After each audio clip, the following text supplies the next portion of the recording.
যুবকদেরকে শক্তিশালী একটা প্ল্যাটফর্ম তৈরি করতে হবে, কারণ যুবকরা যদি ইসলামের পথে আসে ভালো থাকবে আমার বাংলাদেশ। যুবক যদি কোরআন শুনতে আসে ভালো থাকবে আমার লাল সবুজের পতাকা। চিল্লা এখন ঠিক কিনা?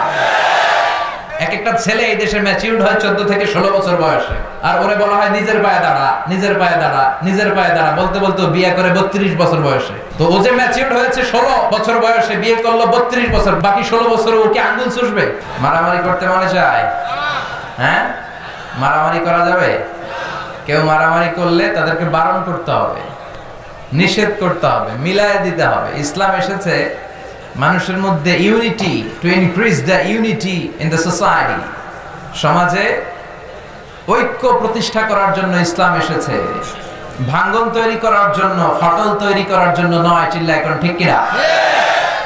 বিশ্বনবীর কাজ ছিল মানুষকে মিলিয়ে দেয়া। স্বামী স্ত্রীতে ঝগড়া বিশ্বনবী দেখলে মিলিয়ে দিতেন। চাচা ভাতিজায় কিলাকিলি বিশ্বনবী দেখলে মিলায়ে দিতেন।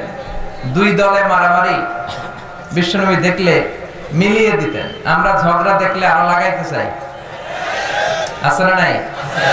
নোয়াখালীতে নাই? আছে? এগুলো বন্ধ করতে হবে। শপথ নেন, ঝগড়া লাগলে আপনিও ব্যথিত হবেন, আপনি যে মিডিয়েটরের ভূমিকা পালন করবেন, মধ্যস্থতাকারী। বিশ্বনবী ছিলেন, he was a very good mediator ever in the world। পৃথিবীর সবচাইতে ভালো মধ্যস্থতাকারী ছিলেন। ঝগড়া লাগলে উনি মিলায়ে দিতেন। সুবহানাল্লাহ পড়েন। বিশ্বনবী বলেছেন, খুতাবুকুম তাবিলা ওয়া সালাওয়াতুকুম কাসীরা। One of the minor signs before the day of judgment, your lectures, your sermon will be very longer, and your offering salah 5 times a day will be very shorter। Vishnu বলেছেন, কিয়ামতের আগে তোমাদের বক্তব্যগুলো, খুতবাগুলো অনেক লম্বা হয়ে যাবে। হচ্ছে না এখন? কিন্তু তোমাদের সালাত, 5 ওয়াক্ত সালাত খাটো হয়ে যাবে, খাটো। নামাজ পড়তে গেলে তাড়াহুড়ো, রুকুর উপরে রুকু, সিজদার উপরে সিজদা, এরকম ডাকাত আছে না নাই? বিশ্বনবীর পন্থায় ধীরস্থির ভাবে সালাত পড়তে চায় না, সালাতে সময় দিতে চায় না, কিন্তু বক্তব্য শুনতে ভালো লাগে ঘন্টার পর ঘন্টা। আর এখন আসছে আবার ইউটিউবের যুগ, আছে না নাই? সবাই ঘরে বসে বসে দেখে, সবাই সহজ হয়ে গিয়েছে যুগটা। মুহূর্তের মধ্যে এখান থেকে ওখানে তথ্য পৌঁছে যায়।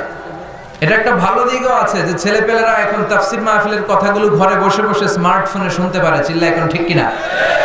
এজন্য এগুলোরে ভালো কাজে লাগাতে হবে। শুধু ছবি তোলার জন্য স্মার্টফোন নয়।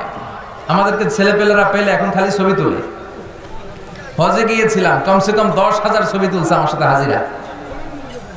ইবাদতের জায়গা, খালি ছবি তোলার জন্য পাগল। মাহফিলে গেল, হুজুরের পাইলে সবাই ছবি তোলে, আর ধৈরা সেলফি মারে।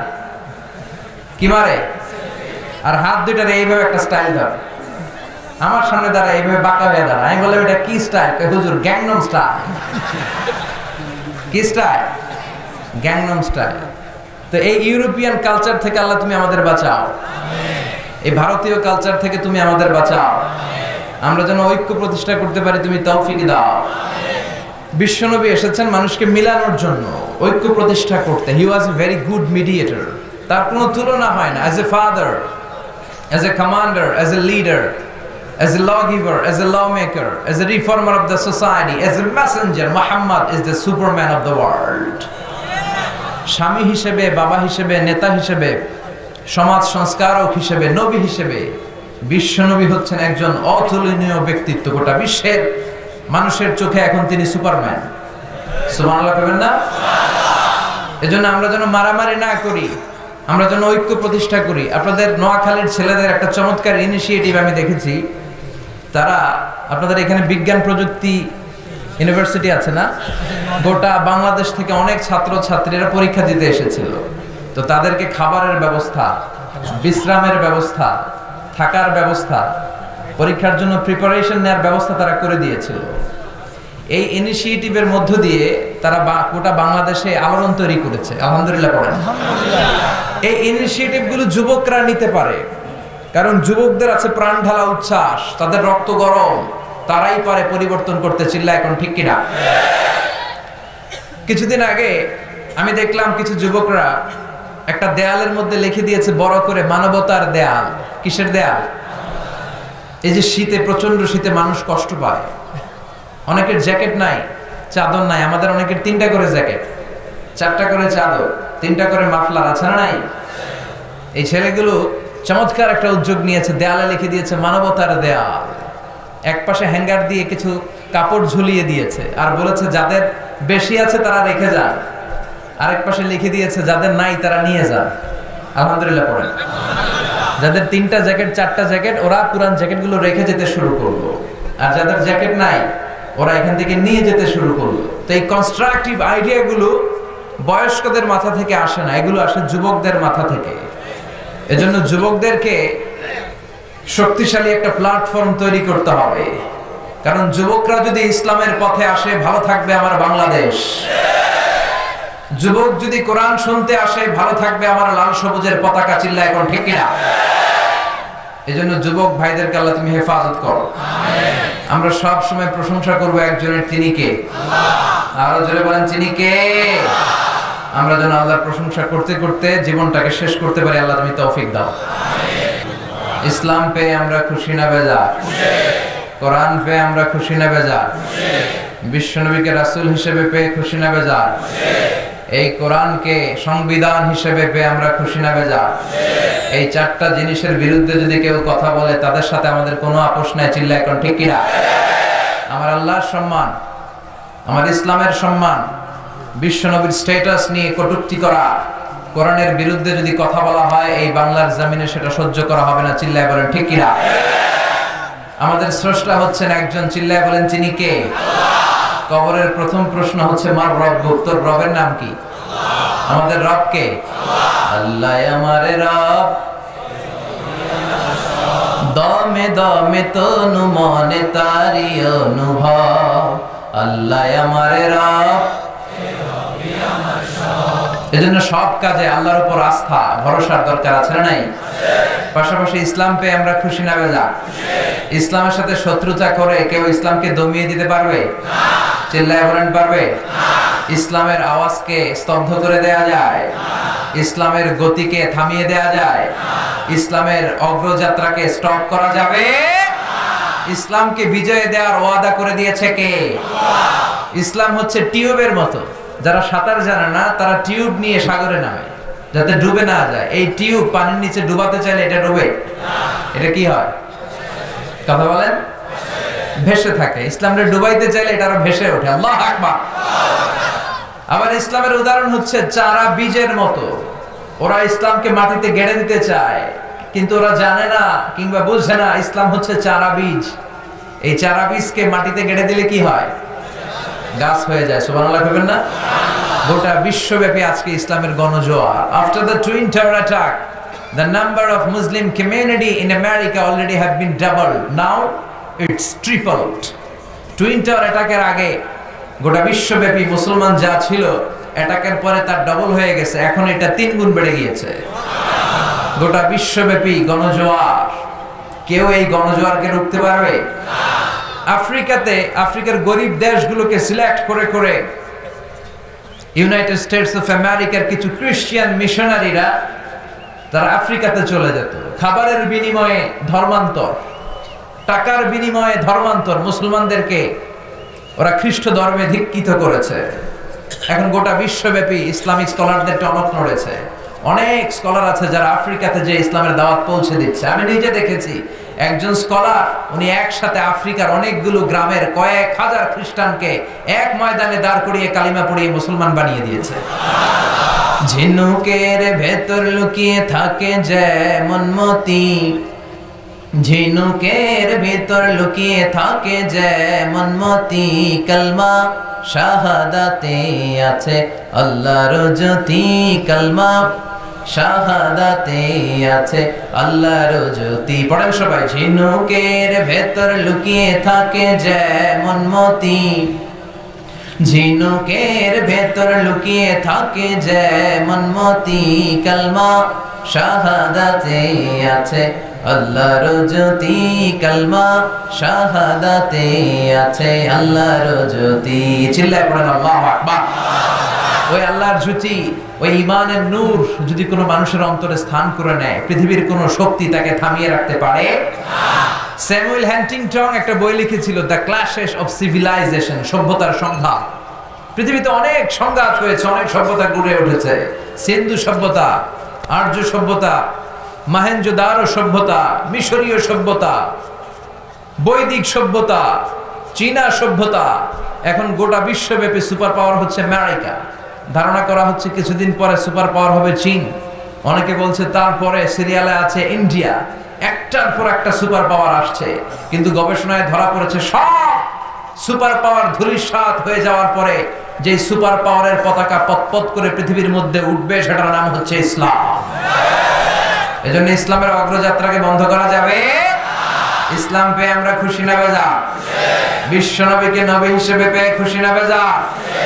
কোরআনকে সংবিধান হিসেবে পেয়ে খুশি না বেজার? এই চারটা জিনিসের দরকার আছে না নাই? এই চারটা জিনিসের বিরুদ্ধে যারা কথা বলে আমরা তার বিরুদ্ধে চিল্লাই, এখন ঠিক কিনা? এই চারটা জিনিসের পক্ষে যারা কথা বলে তাদের জন্য আমাদের অন্তরে ভালোবাসা আছে না নাই? এজন্য এই চারটা জিনিসের বিরুদ্ধে যদি কথা বলা হয়, প্রতিবাদ করার দরকার আছে না নাই? আল্লাহরে গালি দেয়া হয়, বিশ্ব নবীকে গালি দেয়া হয়, কোরআনকে নিয়ে কটূক্তি করা হয়, আর মুসলমান প্রতিবাদ করবে না, সে মুসলমান নয়, সে মুনাফিক। চিল্লায় এখন ঠিক কিনা? এজন্য এই চারটা সম্মানিত জিনিসের বিষয়ে যদি কটূক্তি করা হয়, প্রতিবাদ করার জন্য দরকার আছে না নাই? প্রতিবাদ করতে যে গর্জে ওঠার দরকার আছে না নাই? রাজি আছো মুসলমান? কারা কারা রাজি? তো হাত উঁচু করে আল্লাহরে দেখা।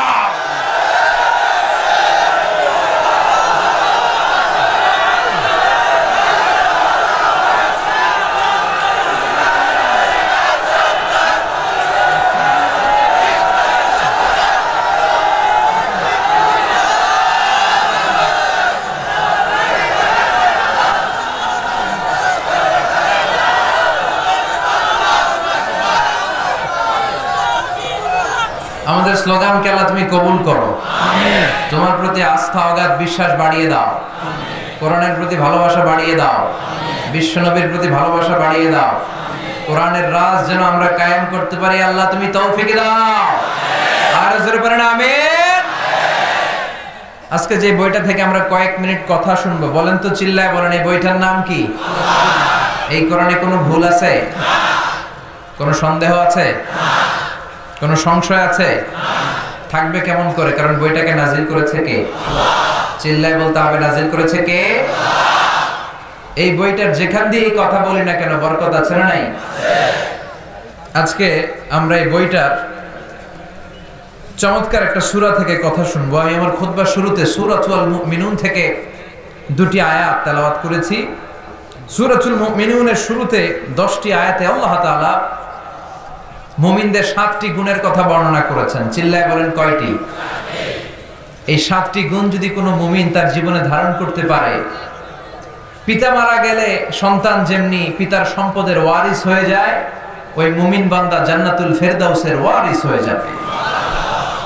এজন্য 7টি গুণ আমাদের জীবনে ধারণের দরকার আছে না নাই? সবাই রাজি আছেন তো? এই 7টি গুণের কথা শুনে একসাথে আমরা আজকে বিদায় নেব, ইনশাআল্লাহ। পড়েন নাকি মাঝখানে ওঠা বসা করবেন? উঠবেন কেউ? বেশি লম্বা কথা বলবো না, কিন্তু একসাথে বিদায় নেব, ইনশাআল্লাহ। পড়েন, আওয়াজ করে পড়েন, ইনশাআল্লাহ। যে সূরাটি থেকে আমরা আজকে কথা শুনবো, সূরাটির নাম হচ্ছে সূরাতুল মুমিনুন। চিল্লায় বলেন, সূরার নাম কি? সবাই বলেন নাই, চিল্লায় বলতে হবে, কি নাম?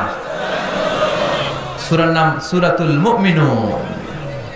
চিল্লায় বলতে হবে, সূরার নাম কি? কোরআনের চ্যাপ্টারাইজেশন গুলোর দিকে খেয়াল করলে আপনি অবাক হবেন।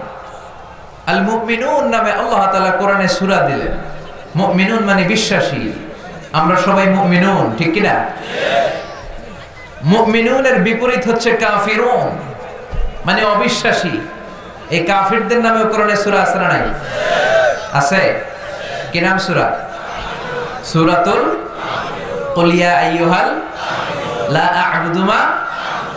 তাহলে বিশ্বাসীদের নামে সূরা দিলেন, অবিশ্বাসীদের নামে সূরা দিলেন। আবার বিশ্বাসী অবিশ্বাসী মানে মুমিন আর কাফের, এই দুই দলের মাঝখানে আরেকটা দল আছে মুনাফিক, তাদের নামে কোনো সূরা নাই। হ্যাঁ, কি নাম? মুনাফিকুন। ডাবল স্ট্যান্ডার্ড মেইনটেইন করে এরা। এদের দুইটা চেহারা। এরা নেহি উদার দরমিয়ান মে সদর বাদার। আসরা নাই, যেদিকে বৃষ্টি ওইদিকে ছাতা ধরে।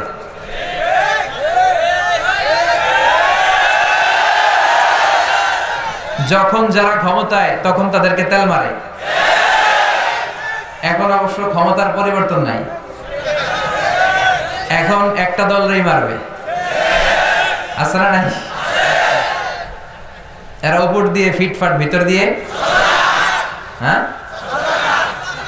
সদরঘাট দেখছেন টিভিতে? সদরঘাট কি এখনো ফিটফাট হয় নাই? এরা উপরে ফিটফাট, ভিতরে সদরঘাট। এরা নেহি এদার দরমিয়ান মে সদর বাদা। দুই নৌকায় পাড়া দিলে যা অবস্থা, এদের সেই অবস্থা। এরা ডানেও না বায়েও না, কই যাবে নিজেও জানে না। মাঝে মাঝে মনে মনে কয় হুজুর গুলোকে থাকলে আল্লাহর রহমত পাওয়া যায়। আবার মাঝে মাঝে কয় না, শাহবাগের মঞ্চে উঠে বক্তব্য দেই তাহলে টাকার বান্ডিল পাওয়া যায়। এরা হচ্ছে মুনাফিক, দুমুখ সাপ, এদেরকে চেনা যায় না। আল্লাহ এদেরকে বলেছেন মুযাবযাবিন, লা ইলাহা উলা ওয়া লা ইলাহা উলা। এরা এদিকেও যায় না, ওইদিকেও যায় না। এরা দুদেল বান্দা। এরা কি? চিল্লায় বলতে হবে, এরা কি? দুদেল বান্দা। কালমা চোরে না পায় শ্মশান, না পায় ঘোর, দিন থাকিতে আইরে পথে ছাইড়া দে ভণ্ডামি, ভণ্ডামি ভণ্ডামি ভণ্ডামি, ছাইড়া দে নামাজ কালাম পড়ে না, ইবলিস শয়তানের নানা। আছে এরকম? নামাজ নাই, রোজা নাই, যাকাত নাই, হজ নাই, ইসলাম নাই, জিকির নাই। উনি পীর সাহেব, উনি মারেফতের লিডার। আসলে এটা মারেফত না, এটার দরকার মাইরের পথ, ঠিক কিনা? সারা বছর একদিনও গোসল করে না, এরকম ভণ্ড পীর আছে না নাই? 365 দিন আল্লাহর, একদিনও গোসল করে না, কখনোই গোসল করে না। পুরো বছরে গোসল নাকি করে একবার, আর যেদিন করে ওই দিন ওর গোসলের পানি মুরিদরা সব খায়া ফেলায়। আছে না নাই? এগুলোর সাথে ইসলামের কোনো সম্পর্ক আছে? নামাজ কালাম পড়ে না, ইবলিস শয়তানের নানা। ধর্মের একখান খুঁটি ধইরা কয়দিন করবা হয়রানি, ভণ্ডামি ভণ্ডামি ভণ্ডামি, ছাইড়া দে ভণ্ডামি। দোদেল বান্দা কালমা চোরে, না পায় শ্মশান, না পায় ঘোর, দিন থাকিতে আইরে পথে ছাইড়া দে ভণ্ডামি, ভণ্ডামি ভণ্ডামি ভণ্ডামি, ছাইড়া দে ভণ্ডামি। ঠিক না? ডাবল স্ট্যান্ডার্ড মেইনটেইন করে, দুমুখ সাপ, এদিকেও না ওদিকেও না। নেহি এদার নেহি ওদার, মুখে এক, ভিতরে এক, বাইরে আরেক, তার নাম মুনাফিক। কথা বলেন? ভিতরে এক, বাইরে আরেক, তার নাম মধু হই হই, সব মুখস্থ। মধু হই হই বিষ হাবাইলা, মানে বলে মধু, বাটিতে করে নিয়ে আসছে, বলে মধু, আসলে কি? এটা কি মুমিন না মুনাফিক? তো এই মুনাফিকদের নামেও কোরআনে সূরা আসরা নাই। তো মুমিনুনদের নামে আল্লাহ তাআলা কোরআনে সূরা দিলেন, কাফিরদের নামে আল্লাহ তাআলা কোরআনে সূরা দিলেন। আবার মুমিনও না, কাফিরও না, ডানেও না, বায়েও না, মাঝখানে মুনাফিক, এদের নামে আল্লাহ তাআলা কোরআনে সূরা দিলেন। পড়েন সুবহানাল্লাহ। এখন বলেন, the decision is yours, choice হচ্ছে আপনার, the choice is yours, সিদ্ধান্ত আপনার। আপনি কি কাফিরদের দলে যাবেন, না মুনাফিকদের দলে যাবেন, নাকি মুমিনদের দলে যাবেন? আল্লাহ তুমি তৌফিক দাও। তো মুমিনদের দলে যেতে হলে মুমিনদের যে কোয়ালিটি, ক্যারেক্টারিস্টিক্স থাকা চাই, সেগুলো আমাদের মধ্যে থাকার দরকার আছে না নাই? আসুন সম্মানিত ভাইয়েরা, আজকের এই চমৎকার রজনীতে, এই দামি মুহূর্তে আমরা আল্লাহর কোরআন থেকে আলোকিত হই। Let's enlighten our life. আসুন এই কোরআন থেকে নিজেদেরকে আলোকিত করি। জেনে নেই কি কি গুণাবলী একজনের মুমিনের থাকা চাই, যেগুলো না থাকলে একজন মানুষ মুমিন দাবি করতে পারে না। সূরার নাম হচ্ছে সূরাতুল মুমিনুন। তবে মনে রাখতে হবে ঈমানটা হতে হবে পরিপূর্ণ, ঈমানটা হতে হবে খণ্ডিত নয়, পুরোপুরি ঈমান, পাক্কা ঈমানদার। কিছু মানলাম কিছু ছাড়লাম, এটা কি মুমিন হতে পারে? আপনি যদি বলেন কোরআনের অর্ধেক মানি বাকি অর্ধেক মানি না, মুমিন? আওয়াজ করে বলেন, সে কি মুমিন? ইসলামের যে জায়গাগুলো, যে কথাগুলো, যে বিধান, যে ভার্ডিক্ট গুলো মানতে তার সহজ লাগে ওগুলো মানে, যেগুলো কঠিন ওগুলো মানে না, সে কি মুমিন? মিষ্টি খাওয়ার সুন্নাত মানে, মায়ের খাওয়া যে সুন্নাত ওইটা মানে না, এরকম ডাকাত আছে না নাই? সুন্নাত শুধু নয় সুমধুর আলাপ, আর সুন্নাত হলো হুঙ্কার গর্জন। সুন্নাত শুধু নয় নির্জন ধ্যানে যাওয়া, আর সুন্নাত হলো পাথরের আঘাত খাওয়া। মোহাব্বতে তার সুদিনের সাথী তুমি, দুর্দিনেও তার পাশে থাকো কি। আর কিছু সুন্নাত আছে তুমি জানো কি, জানলেও জীবনে কখনো তা মানো কি। সুন্নাতে নয় শুধু দাওয়াতের মেহমান, সুন্নাতে নয় শুধু খাওয়া শেষে মধুপান। আরো কিছু সুন্নাত আছে তুমি জানো কি, জানলেও জীবনে কখনো তা মানো কি। চিল্লায় বলেন ঠিক কি না? তার মানে মানলে আপনাকে পুরোটাই মানতে হবে, ইসলামকে খণ্ডিত করে মানা যায় না। It's a total package, it's a total package. এই প্যাকেজটা নিলে এইটা নিবো ওইটা নিবো না বলা যাবে, এইটা মানবো ওইটা মানবো না বলা যাবে, ঝুঁকি নিব না শুধু আরামসে থাকবো এই কথা বলার কোনো সুযোগ আছে? আফাতুমিনুনা বিবাদিল কিতাবি ওয়া তাকফুরুনা বিবাদ। কোরআনের কিছু মানবা আর কিছু ছাড়বা, তাহলে তুমি মুমিন নও, তুমি মুনাফিক, তুমি কাফের। চিল্লায় বলেন ঠিক কি না? তার মানে বোঝা গেল ঈমানটা হতে হবে পরিপূর্ণ ঈমান। আবার আল্লাহ বললেন ঈমানটা হতে হবে নির্ভেজাল ঈমান। কার কথা? ওয়াল্লাযীনা আমানু ওয়া লাম ইয়ালবিসু ঈমানাহুম বিযুলমিন উলাইকা লাহুমুল আমনু ওয়া হুম মুহতাদুন।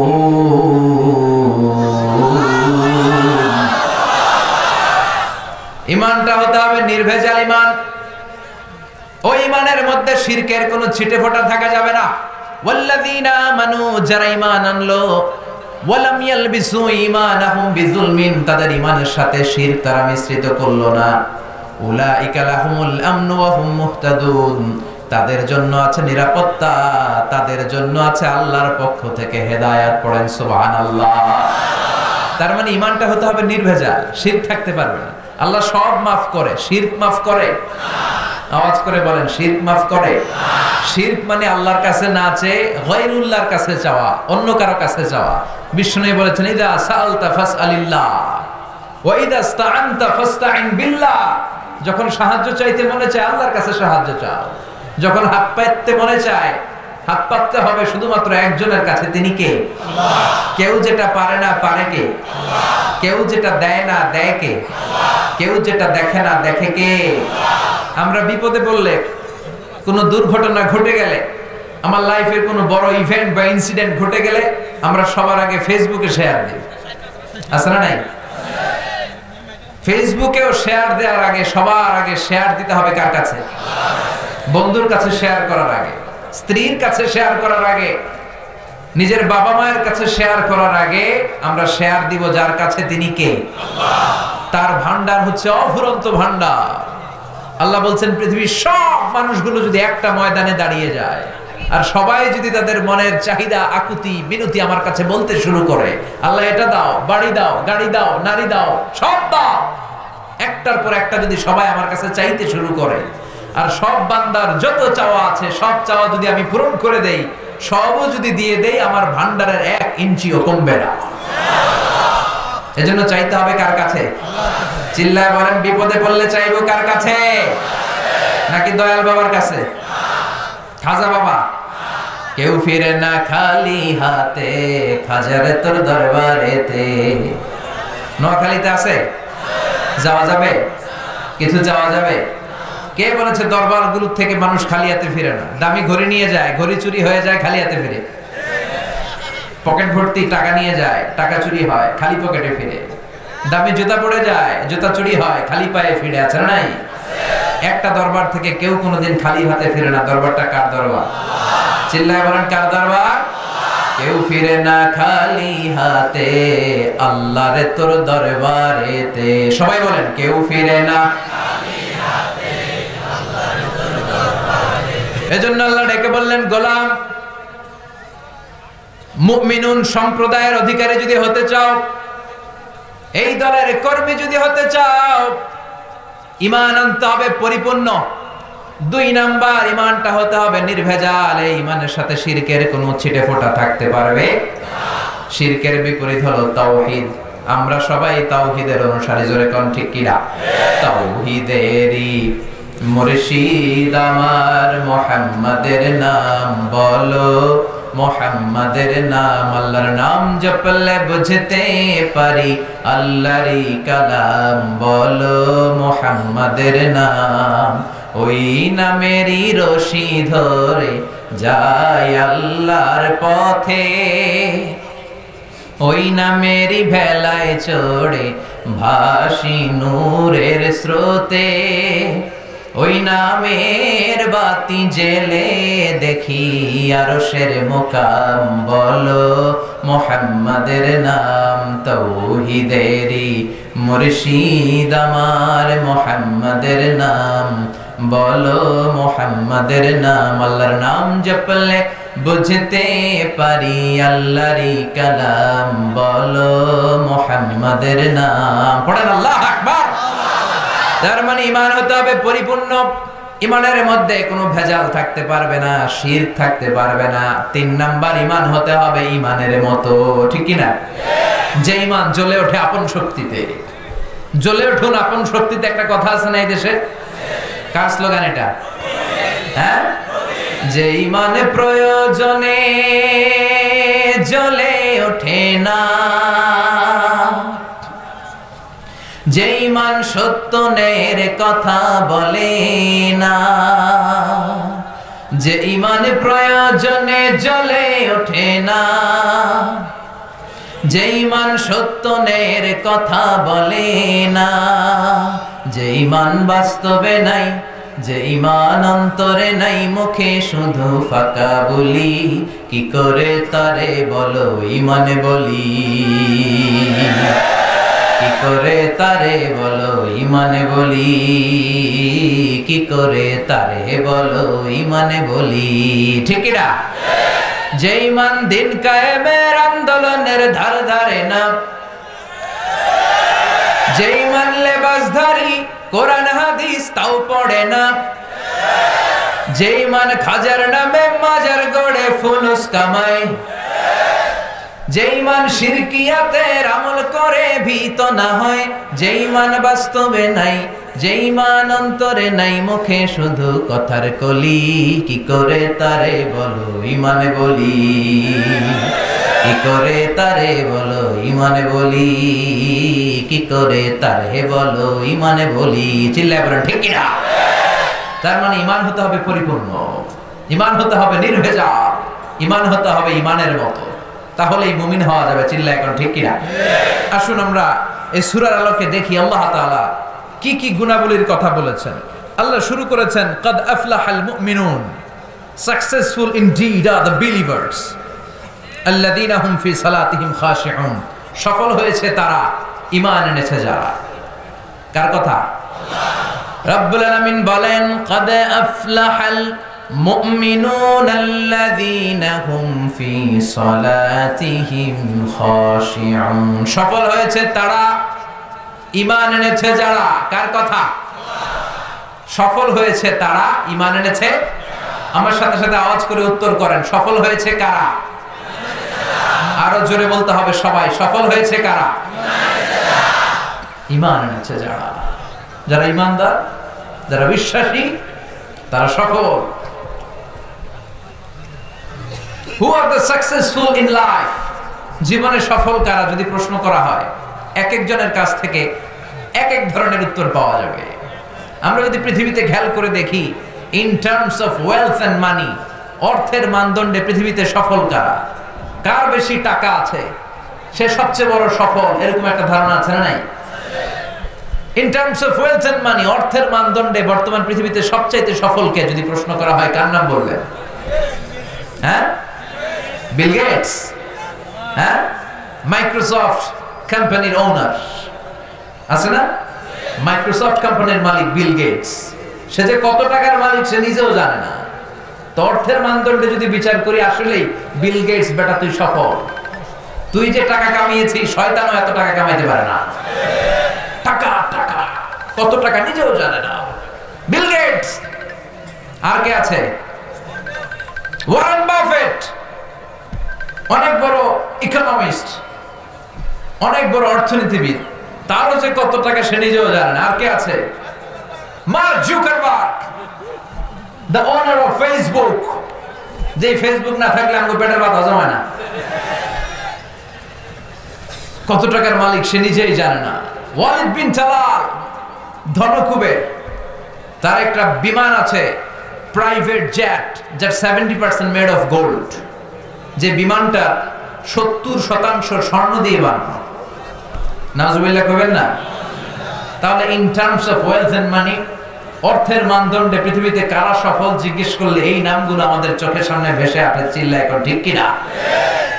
এবার যদি বলি ইন টার্মস অফ পাওয়ার, ক্ষমতার মানদণ্ডে পৃথিবীতে সবচাইতে সফল কে গোটা বিশ্বে বর্তমানে জিজ্ঞেস করলে কার নাম বলবেন? Donald Trump, the president of United states of America. সকালবেলা কি কয়, বিকালে ভুলে যায়। আছে না নাই? বিকালে কি কয়, সকালে খায় ফেলায়। ও দেখতে অনেক বড় মানুষ হয়েছে, আসলে লোকটা একটা বাচ্চা মানুষের মতো। সাইকিয়াট্রিস্ট যারা মনোবিজ্ঞানী, তারা বলেছে আসলে তার ফিজিক্যাল গ্রোথ হয়েছে, তার মেন্টাল গ্রোথ হয় নাই। মানে গায়ে গতরে বাড়ছে, মাথায় গেলু নাই। আছে না নাই? ক্ষমতার মানদণ্ডে আসলে গোটা বিশ্বের সবচেয়ে ক্ষমতাশীল ব্যক্তি, সুপার পাওয়ার। এরপরে কার নাম বলবেন? Putin, Vladimir Putin, the president of Russia. রাশিয়ার প্রেসিডেন্ট, ক্ষমতা আছে না নাই? দেখবেন সাবমেরিন দিয়ে সাগরের নিচে চলে যায়, সাহসী ব্যক্তি, নিচে ফ্লাই করে, প্রাইভেট জেট দিয়ে বিমান উড়ায়, অনেক ক্ষমতাশীল। এরপরে কার নাম বলবেন? হ্যাঁ, জি জিংজং। কি নাম? কিং জং। আগেরটার নাম হু জিনটাও। চায়নার নাম এরকম ওয়াং জুয়াং ফুয়াং ছুয়াং, এটা একটা নাম হয়ে গেছে। এরা হচ্ছে ক্ষমতাশীল। অ্যাঞ্জেলা মার্কেল, নরেন্দ্র মোদী, ক্ষমতা আছে নাই? প্রিয় ভাইরা, তাহলে অর্থের মানদণ্ডে কিছু লোক সফল, ক্ষমতার মানদণ্ডে কিছু লোক সফল। Name and fame, in terms of name and fame, খ্যাতি, যশ, সেলিব্রিটি, এই মানদণ্ডে যদি জিজ্ঞেস করি, গোটা বিশ্বে নায়ক নায়িকা, গায়ক গায়িকা, ডান্সার, শিল্পী, অভিনেতা, গোটা বিশ্বে খেলোয়াড়, এরকম নাম করা মানুষদের মধ্যে কারা সবচেয়ে সফল? কার নাম বলবেন? মেসি। ওই যে পাওয়া গেছে মেসির ভক্ত, কি নাম? আরে মাসি না বেটা, মেসি। মেসি নাম বললে চিনে। Ronaldo, Cristiano Ronaldo, Neymar. Neymar পাওয়া গেছে এদিকে, হ্যাঁ, অভাব নাই, ঠিক কি না? সালমান খান, আমির খান, এগুলা নাম বললেই আবার কয় শাকিব খান, ওদিকে শাকিব খান পাওয়া গেছে। তো এই লোকগুলো আসলে in terms of name and fame, খ্যাতি, যশ, সেলিব্রিটি ক্রাইটেরিয়াতে তারা বিশ্বসেরা। এই বাংলাদেশে 56,000 বর্গমাইলের মধ্যে যদি দুই একটা নাম জিজ্ঞেস করি যে এদের নাম বলেন, যে বললেই 17 কোটি মানুষ চিনে, কার নাম বলবেন? শেখ হাসিনা। কি নাম? আল্লামা দেলোয়ার হোসেন সাঈদী।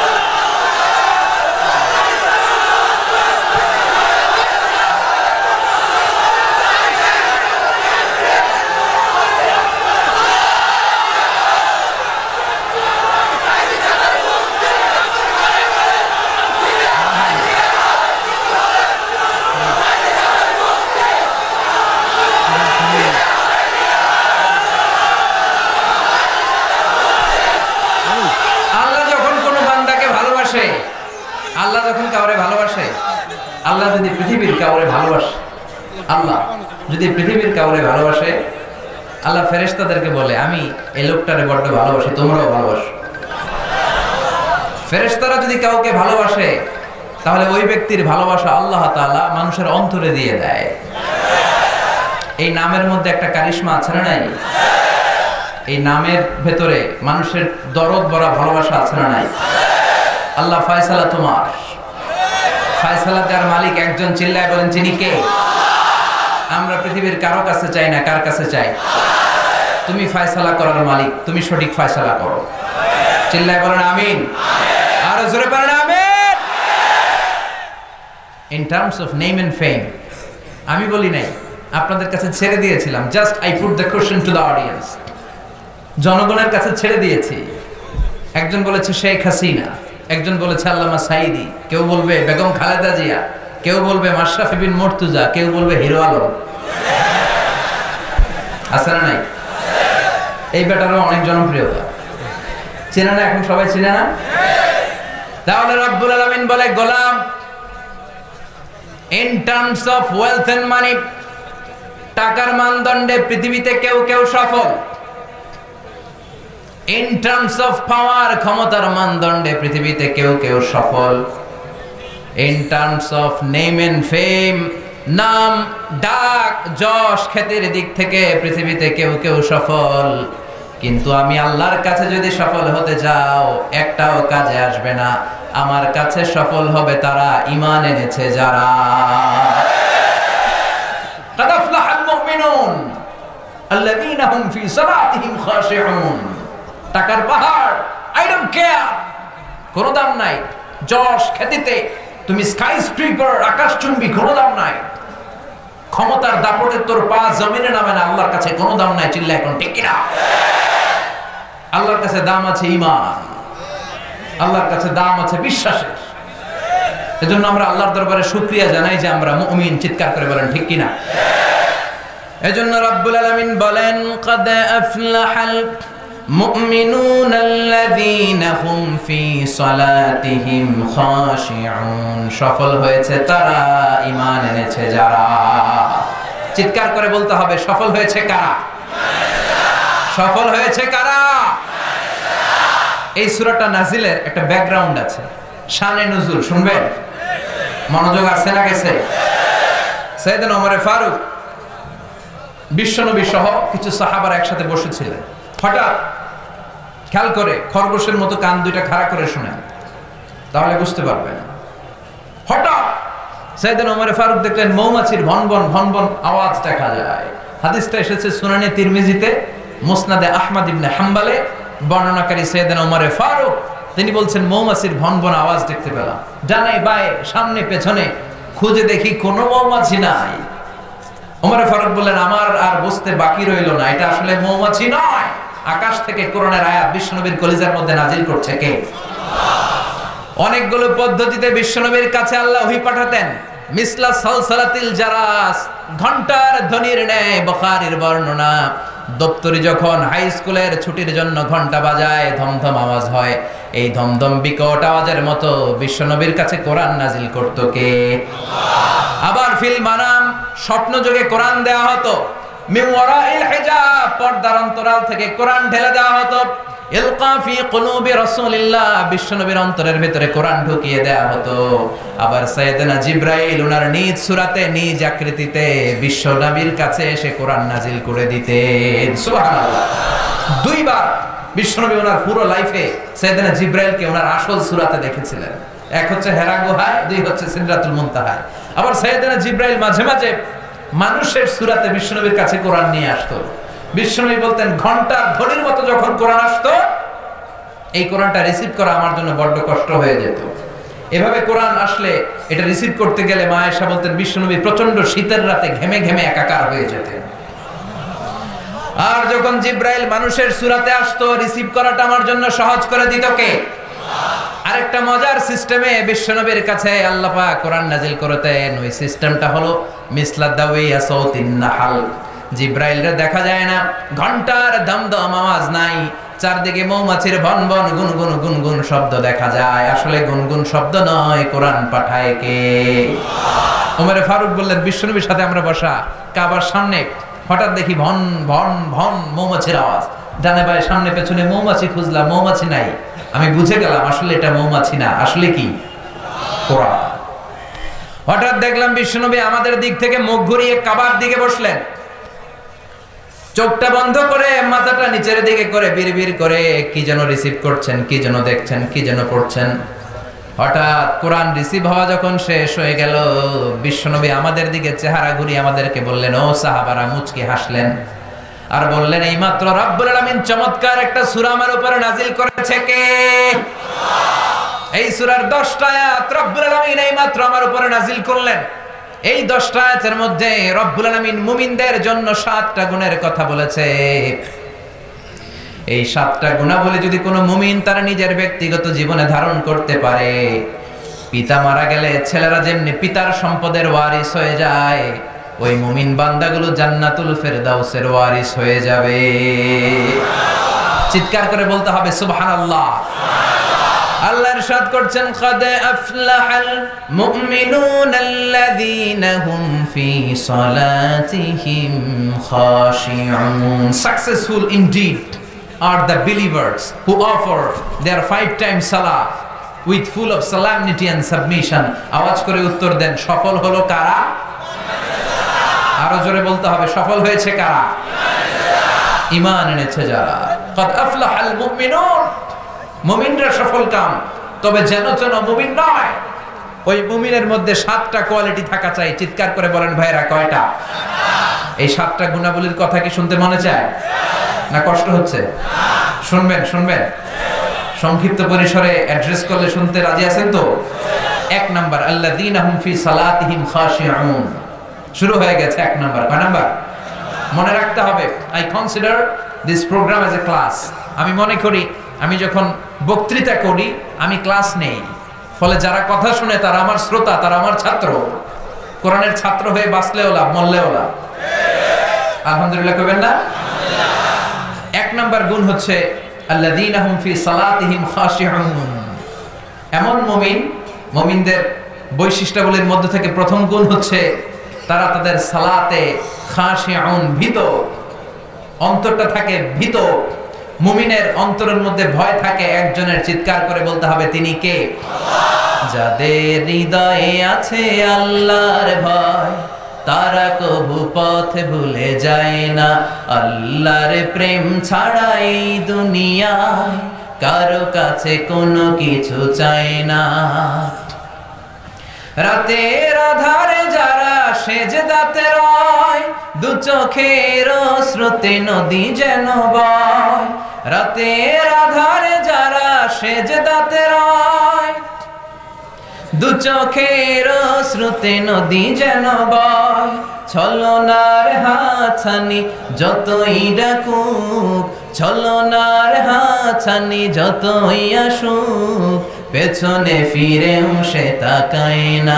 যাদের হৃদয়ে আছে আল্লাহর ভয়, তারা কবু পথ ভুলে যায় না।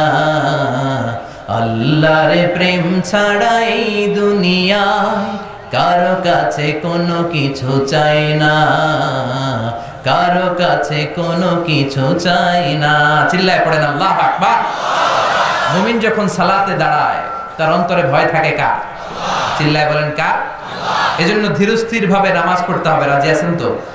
নামাজের মধ্যে কোনো তাড়াহুড়ো। এজন্য আল্লাহ বললেন, قد أفلح المؤمنون الذين هم في صلاتهم خاشعون।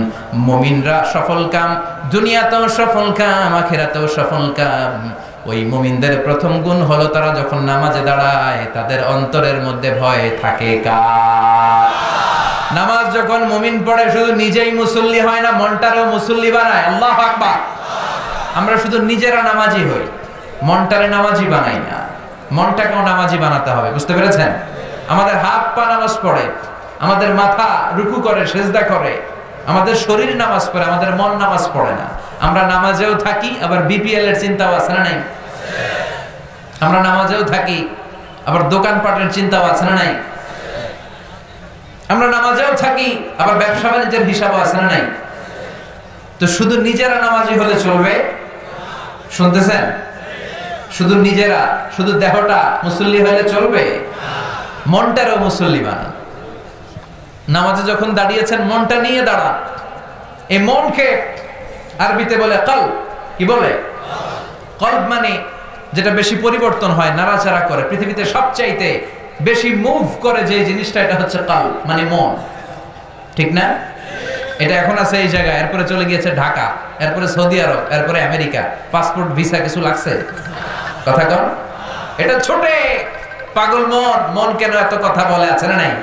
পাগল মোহন, মোহন রে মন কেন এত কথা বলে, আছে না নাই? কত কথা যে এটা বলে, কত কিছু যে এটার মধ্যে আসে, আর কোথায় কোথায় যে সে ছুটে বেড়ায় কেউ জানে না। এজন্য এই মনটাকে নামাজি বানাতে হবে। এটাই হচ্ছে আল্লাযীনা হুম ফি সালাতিহিম।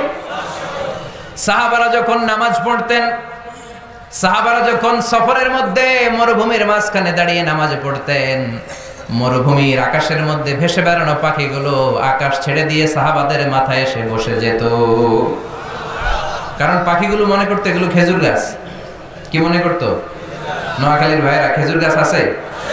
খেজুরের রস পাওয়া যায়? পছন্দ করেন? খান তো আপনারা? খেজুর গাছ, খেজুর গাছ মনে করে সাহাবাদের মাথার মধ্যে বসে যেত। ও সাইয়েদনা আলী রাদিয়াল্লাহু তাআলা আনহুর পায়ের মধ্যে একবার যুদ্ধে তীর ঢুকেছে, জখম হয়েছে ব্যাপক, গোশত ভেদ করে, মাসল ভেদ করে হাড়ি পর্যন্ত পৌঁছেছে। এই তীর তো আর বের করা যায় না, টান মারলে উনি চিৎকার দিয়ে ওঠে। বিশ্বনবী বললেন, বেলাল আকিমিস সালাহ, নামাজের ইকামত দাও। আরেক সাহাবীরে বললেন, আমি যখন নামাজের মধ্যে ঢুকে যাব, তুমি নামাজে দাঁড়াবা না, পরে নামাজে শরীক হবা। নামাজের মাঝখান দিয়ে আমার মেয়ের জামাই আলী যেইখানে দাঁড়িয়েছে ওই জায়গায় চলে যাবা। আলীর ডান পায়ের মধ্যে দেখবে একটা তীর ঢুকেছে। সে যখন নামাজের মধ্যে থাকে আলীর পা থেকে টেনে টেনে তীরটা বের করে দিবা। বিশ্বনবী নামাজ শুরু করলেন, প্রথম রাকাত শেষ, দ্বিতীয় রাকাতে দাঁড়ালেন। ওই সাহাবী বিশ্বনবীর কথা মতো কাতারের মাঝখান দিয়ে ঢুকে সাইয়েদনা আলী রাদিয়াল্লাহু তাআলা আনহুর পায়ের কাছে চলে গেলেন। দেখলেন মারাত্মক জখম হয়েছে, তীরটা ধরলেন, গায়ে যত জোর ছিল জোরসে টান মেরে তীর বের করলেন। ফিনকি দিয়ে রক্ত বের করলো, সাইয়েদনা আলী টের পায় নাই। সুবহানাল্লাহ পড়েন। সালাম ফিরে বিশ্বনবী নামাজ শেষ করলেন। সাইয়েদনা আলী দেখে পায়ে তীর নাই, চারদিকে শুধু রক্ত আর রক্তের সয়লাব। ডেকে বললেন, ও নবী, আমার পায়ের তীর কোথায়? বিশ্বনবী বললেন, আমার আদেশে আমার এক সাহাবা তোমার পা থেকে তীর বের করেছিলে আলী। আমি জানি তুমি যখন নামাজের মুসল্লায় দাঁড়িয়ে যাও দিন দুনিয়ার কোনো হুঁশ তোমার থাকে না রে আলী। তুমি যখন নামাজে দাঁড়াও তোমার মনটারে নিয়ে তুমি দাঁড়াও। তোমার মন ডানে ছোটে না, বায়ে ছোটে না, বাড়িতে যায় না, কোথাও যায় না। তোমার মনটা সরাসরি আল্লাহর আরশে উঠে যায়। আল্লাহর আরশে তোমার মন চলে যায়, আল্লাহর দিকে তুমি মনোনিবেশ এমন ভাবে করেছো রে আলী, টান মেরে তোমার পা থেকে যুদ্ধে বিঁধে যাওয়া তীরটা খুলেছে, তুমি টের পাও নাই রে আলী। আল্লাযীনা হুম ফি সালাতিহিম খাশিউন। নামাজের মধ্যে এমন আল্লাহরে ভয় পায়, দিন দুনিয়ার কোনো হুঁশ তাদের থাকে না। তারা শুধু দেহটা নিয়েই নামাজে দাঁড়ায় না, মনটা নিয়েও নামাজে দাঁড়ায়। চিল্লা এখন ঠিক কিনা? কিন্তু আমাদের তো মন নামাজে থাকে না, মন ধরে রাখা যায় না। পাগল মন, মন কেন এত কথা বলে, মন কেন এত দিকে ছোটে, ঠিক কিনা? এই মনটারে নামাজে ধরে রাখার দরকার আছে না নাই? নোয়াখালীর ভাইয়েরা, নামাজে মনোযোগ থাকে না, এই সমস্যা আমাদের আছে না নাই? আছে না? আছে না? এটা কমন সমস্যা, মন থাকে না। আমরা কি চাই না আমাদের সালাতটা আমাদের সাথে থাকুক? আমাদের মনটাকে নিয়ে আমরা নামাজ পড়ি। বিশ্বনবী কিছু টিপস শিখিয়েছেন, এই টিপসগুলো শুনতে চান? কিভাবে সালাতের ভিতরে মনোযোগ আয়ন আপনি করবেন, বৃদ্ধি করবেন কিভাবে? 5টা টিপস আপনাদেরকে শোনাবো। কয়টা মনে থাকবে? না খাইয়ে ফেলবেন খেজুরের রসের সাথে? মনে থাকবে তো? টিপস নাম্বার 1, বিষ্ণু বললেন, সল্লু সালাতান মুআদ্দিয়া, বিদায়ী নামাজ পড়ো, আখেরি নামাজ পড়ো। প্রতিটা নামাজের ওয়াক্তের সময় মনে করো, হতে পারে এই নামাজটাই আমার জীবনের শেষ নামাজ। হতে পারে না? কথা কর। আমার ঘড়িতে এখন বাজছে একেবারে বরাবর রাত 11টা। আপনাকে বলা হলো রাত 12টায় আপনাকে পৃথিবী ছেড়ে চলে যেতে হবে। শুনতেছেন? মনোযোগ নাই মনে হয়? স্লোগান দেন, লিল্লাহি তাকবীর। রাত 12টায় আপনাকে চলে যেতে হবে আল্লাহর দরবারে। মালাকুল মাউত এসে আপনার রূহ কবজ করে নিয়ে যাবে।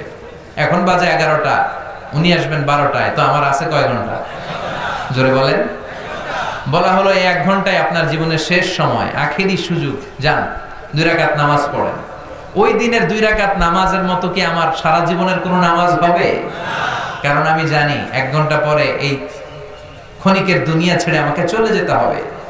ওই দিন আপনি এত সুন্দর করে অজু করবেন, জীবনে এত চমৎকার অজু করেন নাই, জোরে কোন ঠিক কিনা? ওই দিন আপনি এত চমৎকার করে জামা পরবেন, হাতে পায়ের মধ্যে আতর লাগাবেন, জায়নামাজে দাঁড়িয়ে আল্লাহু আকবার বলে নামাজ শুরু করবেন। কাঁদতে কাঁদতে আপনি কিয়াম করবেন, রুকু করবেন, সিজদায় যখন যাবেন, সিজদায় যে কাঁদতে কাঁদতে কাঁদতে কাঁদতে ওই দিন আপনি জায়নামাজটারে চোখের পানি দিয়ে ভিজিয়ে দিবে, ঠিক কিনা? কারণ আপনি সুনিশ্চিত 1 ঘন্টা পরে আপনাকে চলে যেতে হচ্ছে। 1 ঘন্টা পরে আপনাকে চলে যেতে হবে। ওই দিনের সিজদাটা আপনার জীবনের সবচাইতে শ্রেষ্ঠতম সিজদা হবে, ঠিক কিনা? কারণ আপনি জানেন আপনি চলে যাবেন, এটাই আপনার জীবনের শেষ নামাজ। তো প্রতিটা নামাজ যখন আমরা পড়ি, এর পরের নামাজ আমাদের জীবনে আছে কিনা কোনো গ্যারান্টি আছে নাকি? তাহলে প্রতিটা নামাজের সময় হতে পারে এটা আমাদের জীবনের শেষ নামাজ। এই চিন্তাটা করার দরকার আছে না নাই? আরো আধা ঘন্টা যে আমরা বেঁচে থাকবো, কেউ গ্যারান্টি দিয়ে হাত তুলতে পারবেন? 10 মিনিট বাঁচবো, গ্যারান্টি আছে? শ্বাস যেটা ঢুকাইছি এই শ্বাসটা বের করতে পারবো, গ্যারান্টি আছে?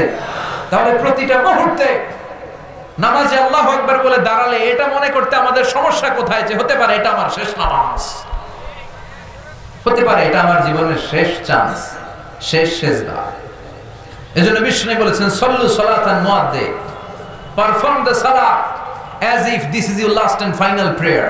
এমন ভাবে নামাজ পড়ো মনে করো এটা হতে পারে তোমার জীবনের শেষ নামাজ। এই চিন্তাটা নিয়ে যদি কেউ নামাজ পড়তে দাঁড়ায়, তার নামাজের মধ্যে আল্লাহর ভয় আসবে না? নামাজে তার শরীরের সাথে মন থাকবে না? Tips number 1। টিপস নাম্বার 2, তা'দিলুল আরকান, নামাজের যে ফরজগুলো আছে এগুলো ধীরস্থির ভাবে আদায় করতে হবে, তাড়াহুড়ো করা যাবে না। অনেকে রুকু থেকে সোজা হয়ে দাঁড়ানো হানাফি মাযহাবে, হানাফি স্কুল অফ থটে ওয়াজিব। সোজা হয়ে না দাঁড়ালে আপনার সব সিজদা দিতে হবে। অনেকে রুকু থেকে কোন রকম মাথা তুললে সিজদায় দৌড় মারে, আছে না নাই? 2 সিজদার মাঝখানে ধীরস্থির ভাবে কয়েক সেকেন্ড বসতে হবে। অনেকে প্রথম সিজদা থেকে মাথা উঠিয়েই মুরগির মতো আবার ঠোকর মারে, দ্বিতীয় সিজদায়, আছে না নাই? কথা বলেন না। আপনাকে ধীরস্থির ভাবে সালাত আদায় করতে হবে। There is no rushing in salah, there is no hastiness in salah। নামাজে কোনো তাড়াহুড়ো নাই, নামাজে কোনো হ্যাস্টিনেস, রাশিং নাই। আপনি ধীরস্থির ভাবে পড়বেন। এমনকি সালাত শুরু হয়েছে, জামাত ধরার জন্য দৌড়ে যেতেও বিশ্বনবী নিষেধ করেছেন, কোন ঠিক কিনা? ইদা উকিমাতিস সালাহ ফালা তাতুহা তাসআউন ওয়া আতুহা তামশুন আলাইকুম বিসাকিনা ফামা আদরাকতুম ফাসাল্লু ওয়া মা ফাতাকুম ফাতিমু। নামাজ শুরু হয়েছে, জামাতে যাচ্ছ, দৌড়ে যেও না, ধীরস্থির ভাবে যাও। দৌড়ে গেলে আপনার ব্রেথ আউট বেড়ে যাবে, শ্বাস প্রশ্বাস। তা আপনি নামাজে দাঁড়ায় হাঁফানির ব্যারাম নিয়ে আল্লাহর সামনে দাঁড়াবেন না ধীরস্থির ভাবে আল্লাহর প্রশংসা করবেন? অনেকে এটা করে। মাগরিবের নামাজ জাহারি কেরাত, ইমাম কেরাত ধরছে আল্লাহু আকবার, ওয়াদ-দুহা ওয়াল-লাইলি ইযা মা ওয়াদ্দাআকা রাব্বুকা ওয়া মা ওয়ালাল আখিরাতু খায়রুল লাকা মিনাল। মুসল্লির মুখস্থ, মুসল্লি ওযুখানায় ওযু করতেছে, ওযু উনার মাঝামাঝি কেরাত ধরছে ছোট। উনি মনে মনে ভাবতেছে ওযু যদি তাড়াতাড়ি না করি আর রাকাত ধরার জন্য যদি দৌড় না দেই তাহলে রাকাত মিস। এজন্য কোন রকম ওযু করে দিছে দৌড়। মসজিদও ছিল টাইলসের মসজিদ, উল্টায় পড়ছে, মুসল্লি লুঙ্গি একদিকে, মুসল্লি আরেকদিকে, আছে না নাই?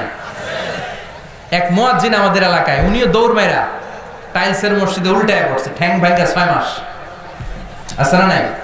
এজন্য সুন্নাত যেখানেই ভায়োলেট হবে ওইখানে আমাদের জীবনে বিপদ আছে না নাই? ধীরস্থির ভাবে যাবে। বিষ্ণু বলেছেন, ফামা আদরাকতুম ফাসাল্লু, যতটুকু পাও ইমামের সাথে পড়ো, ওয়া মা ফাতাকুম ফাতিমু, যেটা ছুটে গিয়েছে একা একা পড়ো। তোমার সালাতকে কবুল করবে কে? আল্লাহ। বিশ্বনবী মসজিদে নববীতে বসে এক সাহাবী নামাজ পড়লেন। নামাজ পড়ে বিশ্বনবীর কাছে আসার পরে বিশ্বনবী বললেন, সল্লি ফা ইন্নাকা লাম তুসল্লি, নামাজ পড়ো, তোমার নামাজটা হয় নাই। সাহাবী আবার যে নামাজ পড়লেন, আবার আসলেন, বিশ্বনবী বললেন সাল্লি ফা ইন্নাকা লাম তুসাল্লি, নামাজ পড়ো, নামাজ হয় নাই। আবার সাহাবী নামাজ পড়ে আসলে বিশ্বনবী বললেন সাল্লি ফা ইন্নাকা লাম তুসাল্লি, repeat your salah because you didn't offer your salah in a correct way. তোমার নামাজ হয় নাই, সঠিক পন্থায় হয় নাই, আবার পড়ো। তিনবার সাহাবী নামাজ পড়ে এসে আবার কেঁদে দিলেন, বললেন প্রাণের নবী, এর চেয়ে ভালো আর আমি পড়তে পারি না। বিশ্বনবী জড়িয়ে ধরলেন, বললেন সাহাবী আয় আমার কাছে আয়, তোরে শিখিয়ে দেই।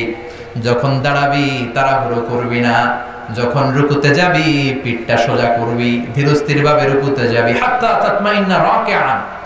আপনি সালাতের মধ্যে রিল্যাক্স করবেন। You have to maintain the relaxation in your salah. নামাজে রিল্যাক্স, তাড়াহুড়ো করা যাবে? রুকুতে রিল্যাক্স করেন, সিজদায় ঝুঁকে পড়ে আপনি রিল্যাক্স করেন। বিশ্বনবী বললেন যখন সিজদায় যাবা ধীরস্থির সিজদা করো, সিজদা থেকে যখন বসবা ধীরস্থির ভাবে সিজদা করো, তাড়াহুড়ো করে নামাজ পড়া যাবে না। তাহলে 1 নাম্বার মনে করবেন এটা জীবনের শেষ নামাজ, 2 নাম্বার ধীরস্থির ভাবে পড়তে হবে, 3 নাম্বার জামাতে পড়তে হবে। রাজি আছেন? সালাতুল জামাআ তাফদুলু সালাতাল ফাজরি বি 27 দারাজা। একা পড়লে যেই সওয়াব, জামাতে পড়লে কয় গুণ বেশি? হ্যাঁ, 27 গুণ। সপ্তম মুফাসসিরে কোরআন সব মুখস্থ, আলহামদুলিল্লাহ পড়েন। নোয়াখালীতে আলেম বেশি, নোয়াখালীতে আলেম বেশি, ইসলামের চর্চাও বেশি, ইসলামিক সাধারণ জ্ঞান বেশি। চিল্লায় পড়েন আল্লাহু আকবার। তার মানে 3 নাম্বার টিপস, জামাতে পড়বো। জামাতে পড়লে মনে দিক সেদিক যায় না। একা একা পড়লে মনের মধ্যে কুতকুতি আছে না নাই? একবার এটা ঢুকে আরেকবার ওইটা, এজন্য জামাতে পড়বেন। 4 নাম্বার, সালাতে যা পড়ছেন বুঝে পড়বেন। সালাতে কি বলি কিচ্ছু বুঝি না, আজীবন বললাম আত-তাহিয়াত লিল্লাহি ওয়াস সালাওয়াত ওয়াত তাইয়্যিবাত, কি কইছে নিজেই জানি না, আছে না নাই? এজন্য হৃদয়ে টাচ করে না, কি যে আল্লাহর শোনাইলাম নিজেই জানি না। আজীবন বললাম সামি আল্লাহু লিমান হামিদা, সামি আল্লাহু লিমান হামিদা কি জানি না, এরকম আছে না নাই? জানার চেষ্টা করবেন এগুলোর অর্থ কি, তাহলে মনোযোগ থাকবে। সবশেষ কথা হলো সালাতের সুন্নাহগুলো মনোযোগের সাথে আদায় করবেন। সালাতে অনেক সুন্নাহ আছে, হাত বাঁধা সুন্নাত, এই উপর থেকে নাভি পর্যন্ত পুরোটাই হাত বাঁধার জায়গা, যেখানে মন চায় বাঁধেন, না মন চাইলে হাত ছেড়ে দেন, তাও নামাজ হবে। সুবহানাল্লাহ। কিন্তু এই হাত বাঁধা নিয়ে ঠেলাঠেলি আছে না নাই? রাফউল ইয়াদাইন, রুকুতে সিজদায় যাওয়ার আগে আল্লাহু আকবার, এটা করা সুন্নাহ। তবে হানাফি স্কুল অফ থটে এটা অনুৎসাহিত করা হয়েছে। দুটোই হাদিস আছে, যার যেটা সুবিধা। প্রতিবার রাফউল ইয়াদাইন করলে 10টা করে সওয়াব। যারা প্র্যাকটিস আছে করেন, যাদের প্র্যাকটিস নাই না করলেও চলবে, এটাও সালাতের পদ্ধতিতে আছে না নাই? এরপরে যখন তাশাহুদ পড়বেন আঙ্গুল উঠান, আঙ্গুল উঠালেও সওয়াব আছে না নাই? হয় উঠিয়ে রাখেন কিংবা এরকম নাড়ান। বিশ্বনবী বললেন আশাদ্দু আলা শাইতান মিনাল হাদিদ, শয়তানের মাথার মধ্যে লোহা দিয়ে পিটালে শয়তান যে ব্যথা পায়, তাশাহুদে বসে শাহাদাত আঙ্গুলটা নাড়ালে এর চেয়ে বেশি ব্যথা পায়। আমল করেন। আমিন বলা সুন্নাহ, জোরে বলেন কিংবা আস্তে বলেন, কিন্তু বলবেন, মিস করা যাবে না। ইদা আম্মানাল ইমাম আমিনু, ইমাম যখন আমিন বলে আমিন বলো। তোমরা আমিন করলে ফেরেশতারাও আমিন বলে। তোমাদের আমিন ফেরেশতাদের আমিন যখন মিলে যায় আল্লাহ তোমাদের পূর্বের সব গুনাহ মাফ করে দেয়। কিন্তু জোরে না আস্তে এটা নিয়ে কিলাকিলি করা যাবে? আমিন নিয়ে কিলাকিলি আছে না নাই? আল্লাহ আমাদেরকে হেদায়েত দান করুন। তাহলে এই 5টা টিপস যদি মেনে চলেন আপনার মনোযোগ বৃদ্ধি করে দিবে কে?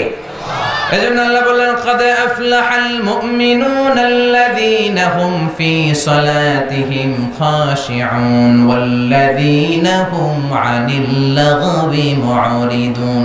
মুমিন বান্দার 1 নাম্বার গুণাবলী, নামাজের মধ্যে মন থাকবে কার দিকে?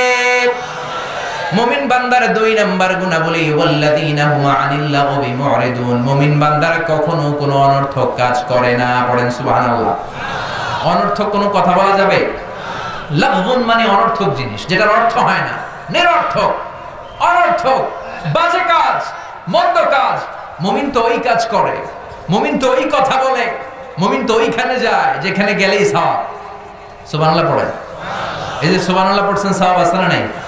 তাহলে চিল্লায় পড়েন সুবহানাল্লাহ। একবার সুবহানাল্লাহ বললে তামলা উমা বাইনাস সামাওয়াতি ওয়াল আরদ, আকাশ এবং জমিনের মাঝখানে যতটুকু জায়গা, পুরো জায়গাটাতে আল্লাহ সওয়াব দিয়ে ঠেসে ওই ব্যক্তির আমলনামায় ঢুকিয়ে দেয়। তাহলে মুমিন মুখ দিয়ে এই কথা বলে, যেই কথা বললে সওয়াব দেয় কে? কারণ মুমিন জানে মা ইয়ালফিযু মিন কওলিন ইল্লা লাদাইহি রাকীবুন আতীদ।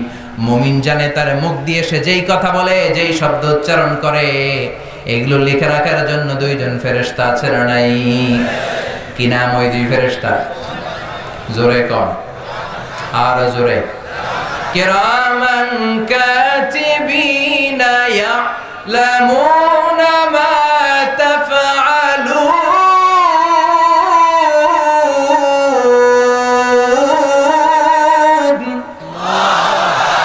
যা করি, যা বলি, দুই ঠোঁট দিয়ে যে শব্দগুলো বের হয়, সব শব্দ লিখে রাখে কে?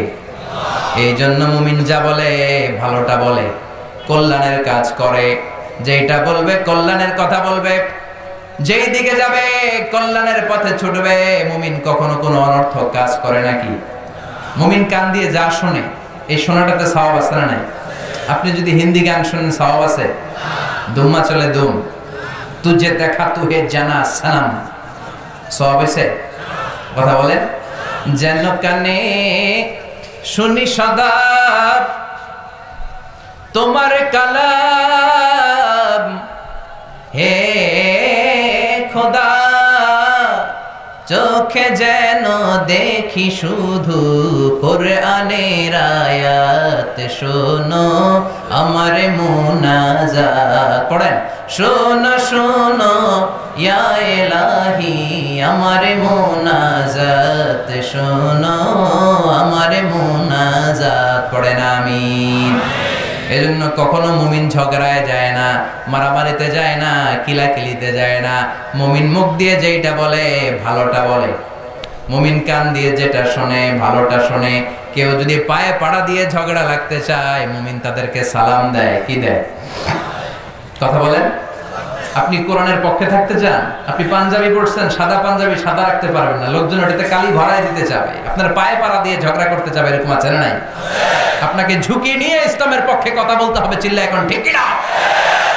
ওরা আপনার পায়ে পাড়া দিয়ে বলবে তুই মৌলবাদী, তুই রাজাকার, তুই জঙ্গি, তুই যুদ্ধাপরাধী, একটার পর একটা ট্যাগ আছে না নাই? লাগাই দিবে। কিন্তু এগুলো শোনার সময় আমার।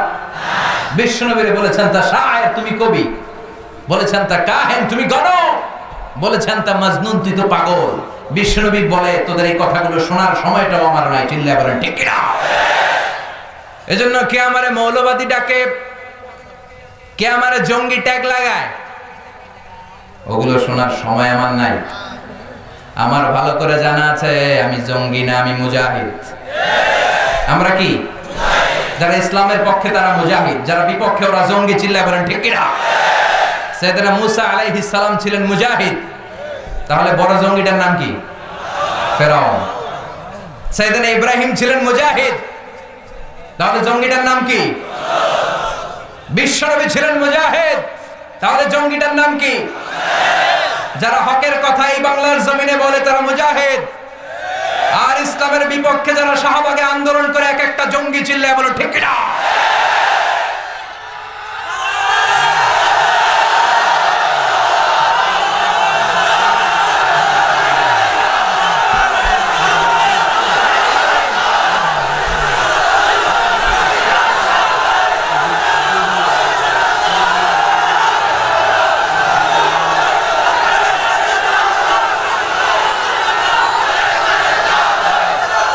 বসেন। আমাদেরকে অনেক গালি দিবে, বিশ্বনবী যেখানে গালি থেকে রেহাই পায়নি। আমি কোন সলিমুদ্দি আর কলিমুদ্দি, জোরে কোন ঠিক কিনা? গালি দিবে, ট্যাগ লাগাবে, এইটা বলবে সেইটা বলবে, হামলা করবে মামলা করবে, এগুলো দেখার টাইম আমার নাই। চিল্লা এখন ঠিক কিনা? এজন্য আল্লাহ বললেন ওয়াল্লাযীনা হুম আনিল লাগবি মুরিদুন। মুমিন বান্দারা অনর্থক কাজে যায় না। যেটা ভালো কাজ, নিজের কল্যাণ, সমাজের কল্যাণ, ফ্যামিলির কল্যাণ, জাতির কল্যাণ, দেশের কল্যাণ, দশের কল্যাণ, ওই কাজে মুমিনরা ছেড়াড়াই। এরপর আল্লাহ বললেন ওয়াল্লাযীনা হুম লিয-যাকাতি ফাঈলুন। মুমিন বান্দারা যখন সম্পদশালী হয়ে যায় ওই সম্পদ থেকে যাকাত দেয় কার খুশির জন্য? দে যাকাত তোরা দে রে যাকাত, তোর দিল খুলবে পরে আগে খুলো খাত। দে যাকাত তোরা দে রে যাকাত। ঠিক কি না? যাকাত ফরজ হয়েছে এখানে কার কার? হাত তোলেন তো দেখি। ডরাইছে? হাত তোলেন, দোয়া করবো আপনাদের জন্য। হাত তোলেন। মাশাআল্লাহ, যারা যাকাত দেয় আল্লাহ তুমি তাদের সম্পদে আরো বারাকা দাও, তাদেরকে আরো বড় বিজনেস ম্যাগনেট বানিয়ে দাও। এদের মাধ্যমে ইসলামকে তুমি আরো কবুল করে নাও, কাজগুলোকে আরো বুলন্দ করে দাও। আল্লাহ বললেন মুমিন মুমিন বলে মুখে ফেনা তুললে তুই মুমিন হবি না। তোর নামাজে মন থাকতে হবে, আজে বাজে কাজে তুই যেতে পারবি না। আমি যখন তোকে সম্পদশালী বানিয়ে দেব এই সম্পদ থেকে গরিবদেরকে তাদের হক তোদের বুঝিয়ে দিতে হবে। জোরে কোন ঠিক কিনা? আল্লাহ বলেন তুই যাকাত দিবি না কেন? এই টাকার মালিক তো তুই না, এই টাকা তোরে দিছে কে? ওয়া মিম্মা রাযাকনাহুম ইউনফিকুন। তুই তো দিবি না, আমি দিছি এই টাকা। আমি তোরে রিজিক হিসেবে যা দিয়েছি, অর্থটা দেখেন, ওয়া মিম্মা রাযাকনাহুম ইউনফিকুন। আমি তোমাদেরকে রিজিক থেকে যা দিয়েছি ওইখান থেকে দাও। যাকাত দিলে তোমার সম্পদে বরকত দিবে কে? আল্লাহ। ইসলাম চায় রাস্তার একদিকে গাছতলা আরেক দিকে পাঁচতলা, এই সিস্টেম পৃথিবীর জমিনে থাকতে পারবে না। চিল্লা এখন ঠিক কিনা? ওয়াফি আমওয়ালিহিম হাক্কুন লিসাইলি ওয়াল মাহরুম। তোমার সম্পদে গরীব, দুস্থ, নিগৃহীত মানুষের অধিকার আছে না নাই?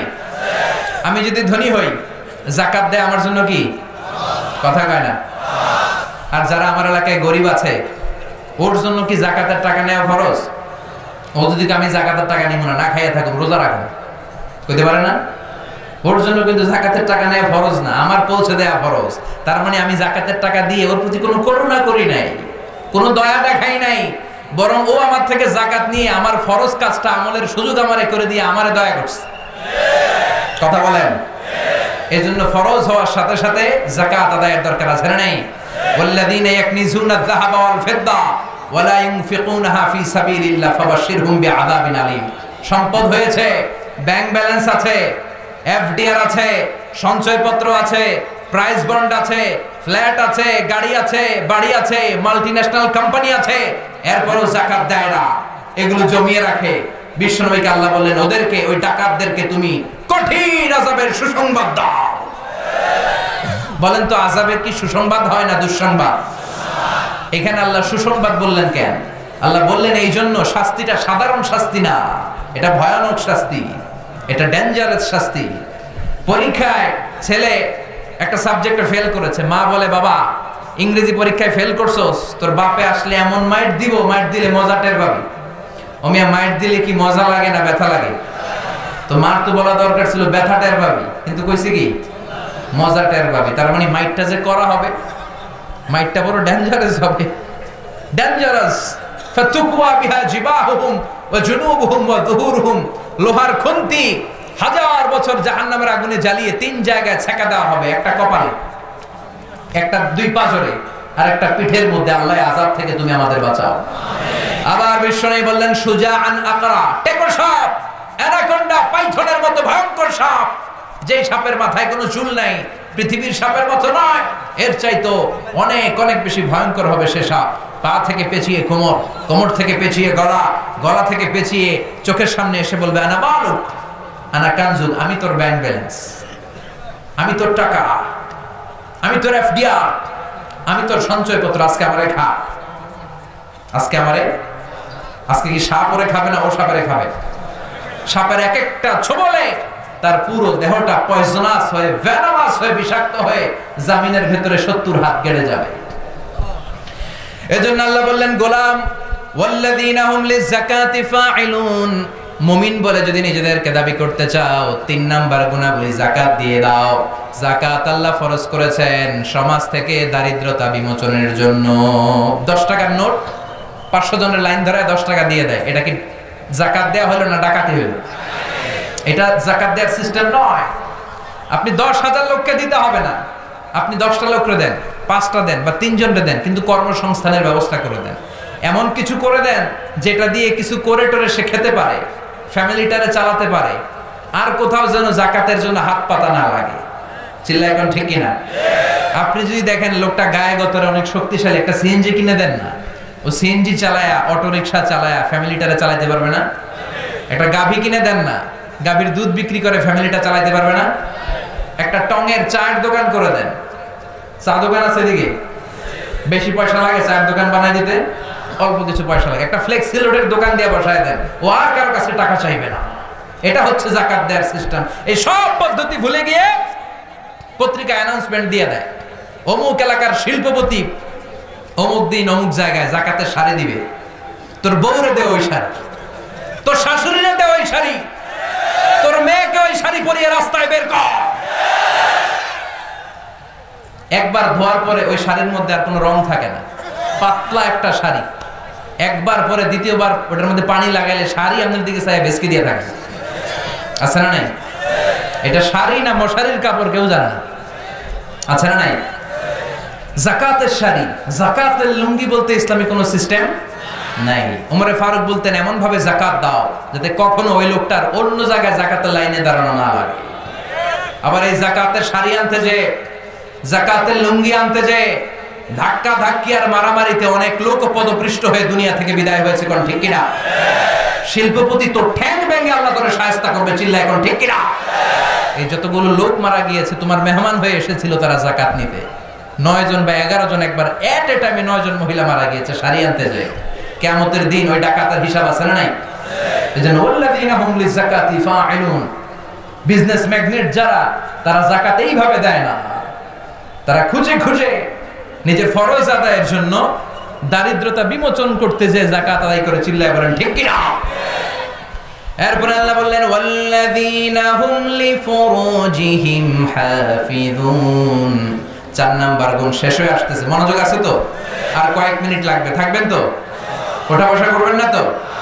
আল্লাহ বললেন 4 নাম্বার ওয়াল্লাযিনা হুম লিফুরুজিহিম হাফিযুন, মুমিন বান্দারা তাদের প্রাইভেটস কে হেফাজত করে, লজ্জাস্থানের হেফাজত করে। স্ত্রী ছাড়া বিবাহ বহির্ভূত কোনো সম্পর্কে, পরকীয়ার মতো জঘন্য কোনো সম্পর্কে মুমিন জড়াতে পারে না। মুমিন তাদের লজ্জাস্থানকে হেফাজত করে কার ভয়ে? লজ্জাস্থান হেফাজত করার প্রথম স্টেপ হচ্ছে নজরের হেফাজত, ঠিক কিনা? আমরা কি নজরের হেফাজত করতে পারি? কথা বলেন।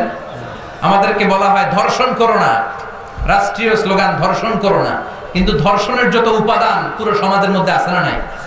মেয়েদেরকে উলঙ্গ করে উপস্থাপন করা হয়, বিলবোর্ডে মেয়ে, সিনেমার শুটিং এর মধ্যে ধর্ষণের শুটিং এই বাংলার জমিনে আছে না নাই?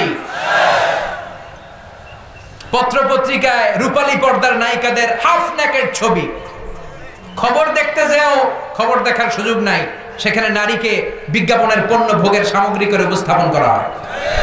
চারদিকে ধর্ষণের সব উপাদান সমাপ্ত, আর জাতীয়ভাবে ভাষণ দেয় ধর্ষণ করিস না। এক একটা ছেলে এই দেশে ম্যাচিউরড হয় 14 থেকে 16 বছর বয়সে, আর ওরে বলা হয় নিজের পায়ে দাঁড়া, নিজের পায়ে দাঁড়া, নিজের পায়ে দাঁড়া, বলতে বলতে বিয়ে করে 32 বছর বয়সে। তো ও যে ম্যাচিউরড হয়েছে 16 বছর বয়সে, বিয়ে করলো 32 বছর, বাকি 16 বছর ও কি আঙ্গুল চুষবে? কথা বলেন, কথা বলেন। ওরে বলা হয় তুই 32 বছর বয়সে বিয়ে করবি, তুই নিজের পায়ে দাঁড়া। এতদিন ও কার পায়ে দাঁড়াইছে? আপনার পায়ে। এজন্য এই নগ্ন, এই অশ্লীল ছবি, বিজ্ঞাপনের পণ্য বানানো নারীদেরকে রাষ্ট্রীয়ভাবে এগুলোকে বন্ধ করতে হবে, চিল্লায় বলেন ঠিক কিনা? বিশ্বনবী বলেছেন আন-নাযার সাহামুন মাসমুমুন মিন সিহাম ইবলিস, নজর হলো শয়তানের বিষ মাখানো তীরবানের মধ্য থেকে ভয়ঙ্কর একটা তীর।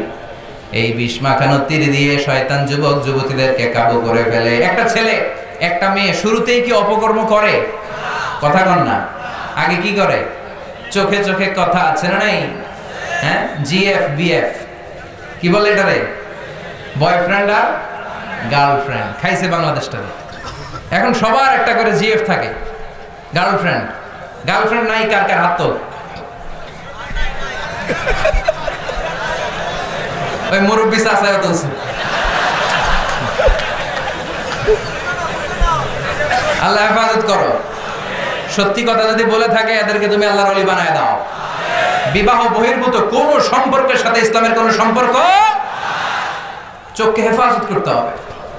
নজরকে হেফাজত করতে হবে। আর নাযার সাহামুন মাসমুন মিন সিহাম ইবলিস, নজর হচ্ছে শয়তানের বিষ মাখানো তীরের ভয়ঙ্কর তীর।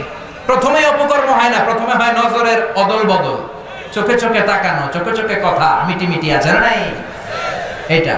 এরপরে কাছে যাওয়া যায়, এরপরে অফ আওয়ারে SMS, এরপরে স্পর্শ, এরপরে আসে 14ই ফেব্রুয়ারি।